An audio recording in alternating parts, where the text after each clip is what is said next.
Dear students, this is Dr. Pooja Thakkar from Inside Biology. We are in the sixth session of human reproduction. In this particular session, we are discussing about female reproductive system. In the last five sessions, we have completed male reproductive system. Here, in this particular session, this is the diagram of female reproductive system in which you will be able to notice different parts. For example, total two ovaries, that is one pair of ovaries, a single hollow chamber like structure which is uterus. At the end of that, you will find a narrow constricted region which is considered as a cervix region, and the lowermost or the below part is vagina. So we are discussing each and every part in detail now. Ovaries are basically located in the pelvic region of a particular female, on the side walls of the posterior pelvic cavity typically. It is serving as a primary reproductive organ that is producing female gamete, or it is also known as ovum, and various kinds of steroid hormones.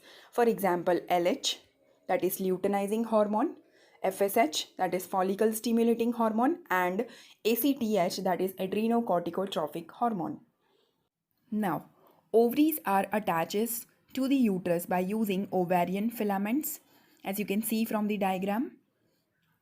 It is also covered by a thin cuboidal epithelial called germinal epithelium. You can see in the second diagram, that is the cuboidal kind of cells at the boundary which are basically purple in color.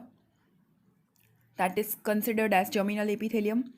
Beneath the germinal layer, a layer of connective tissue is present which is called tunica albuginea and stroma. Stroma is basically a fluid kind of material or a jelly based material into which the follicles of different stages will grow. Now we'll see the details of that.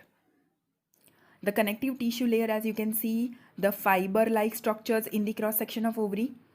Likewise, the outermost portion of the ovary will be considered as cortex, while the innermost layer, it is not exactly layer, but the centermost portion will be considered as matrix or stroma. Fine.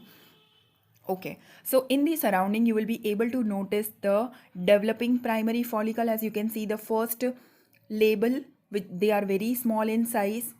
They are there in the ovary when the baby girl has developed its ovaries in the mother's womb. After that, their numbers will never ever increase throughout the lifetime. During the teenage period, particularly you can say when the puberty arises, till that the ovary become unfunctional, so that there will be no changes or no gradual changes in the ovarian follicles. But when the menstruation begin at puberty, during the teenage period, these kinds of primary follicles will then develop into secondary follicles, or the kind of developing follicles into which the oocyte will also grow. We will see the detailed structure as well as fundamental concept of this while we will be studying oogenesis in detail. But in this particular section, I am giving the brief regarding stroma, mature Graafian follicle, ruptured follicle, and corpus luteum. See, what I have told earlier is primary follicles are forming secondary follicles.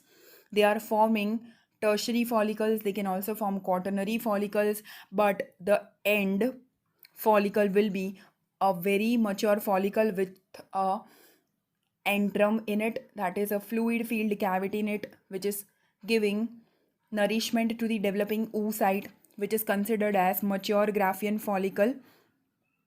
And when the ovulation period comes, the egg will be released by rupturing the follicle outside the ovary, which has been captured by fallopian tubes, and then it will travel down in the fallopian tube. Now, the ruptured follicle is then considered as corpus luteum. That corpus luteum will grow more and more in size if the pregnancy occurs.